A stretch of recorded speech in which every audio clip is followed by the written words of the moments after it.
Le principe utilisé par le GPS pour se localiser était déjà utilisé dans la Grèce antique il y a 2600 ans. Il s'agit de la triangulation. Pour l'illustrer, imaginons une chasse au trésor. On nous donne une première information. Le trésor se situe à 205 km de Notre-Dame de Paris. Ça nous permet déjà de savoir qu'il est quelque part sur un cercle centré sur Notre-Dame de Paris et ayant un rayon de 205 km. Ça laisse encore beaucoup de possibilités car le long de ce cercle, on trouve aussi bien Bourges au sud, Lille au nord, Chimay en Belgique ou Caen en Normandie. Mais nous obtenons une deuxième information. Le trésor est aussi à 243 km de Londres. On peut donc tracer un deuxième cercle centré sur Londres et de rayon 243 km. Les deux cercles ne se croisent qu'en deux endroits, au cœur de la ville de Lille et sur la plage de Langrune-sur-Mer, près de Caen. C'est mieux, mais ce n'est pas encore suffisant. On obtient finalement une troisième information. Le trésor est à 93 km de Bruxelles. On trace le troisième cercle et cette fois, pas de doute, il ne reste plus qu'un point commun et c'est Lille.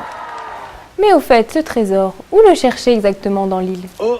Pour le savoir, nous demandons à connaître les distances avec plus de précision, disons au mètre près. On trace les cercles correspondants et la surprise, les trois cercles ne se coupent pas exactement au même endroit. Comment est-ce possible ? L'une de nos informations est-elle fausse ? Non. Mais comme pour toute mesure, il manque une information essentielle, sa précision. Ce que les physiciens appellent l'incertitude de la mesure.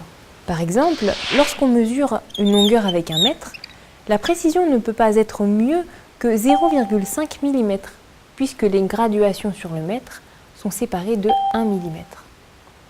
La précision dépend de l'instrument de mesure utilisé. Supposons que dans notre cas, la précision de la distance soit de plus ou moins 50 mètres.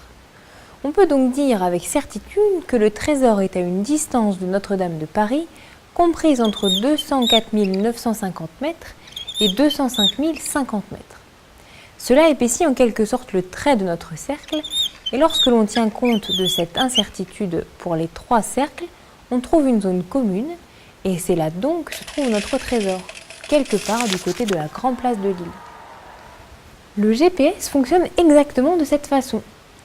Depuis 1978, l'armée américaine entretient une flotte de satellites dont la fonction est simplement d'envoyer en continu un signal radio contenant notamment deux informations, la position du satellite et l'heure d'envoi du signal. Au sol, des appareils GPS, comme on en trouve dans les voitures ou les smartphones, sont des récepteurs qui captent ces signaux. Un récepteur GPS note l'heure à laquelle il reçoit un signal donné, lit dans le signal l'heure à laquelle il a été envoyé et en déduit le temps mis par le signal pour venir du satellite. Or, les ondes radio se propagent à la vitesse de la lumière et on peut donc en déduire la distance du satellite.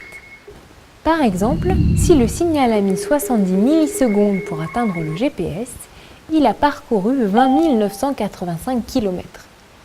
Comme le satellite a aussi transmis sa position exacte, on peut facilement tracer une sphère centrée sur le satellite et de rayon 20 985 km. Une sphère et non un cercle, car nous sommes cette fois en 3 dimensions. On ne connaît pas non plus l'altitude. Pour le reste, le principe reste le même. Comme la précision sur la distance dépend de la précision de la mesure du temps mis par l'onde pour aller du satellite au GPS, il faut des horloges très précises. Par exemple, une erreur de 1 millionième de seconde sur le temps mène à une erreur de 300 mètres. C'est pour cela que les satellites GPS ont à leur bord des horloges atomiques ultra précises, à mieux que 1/10 millième de seconde pour obtenir une précision de 30 mètres. Et les horloges du système européen Galileo, qui doit entrer en service en 2014, seront encore 30 fois plus précises, ce qui permettra de se géolocaliser avec une précision de 1 mètre.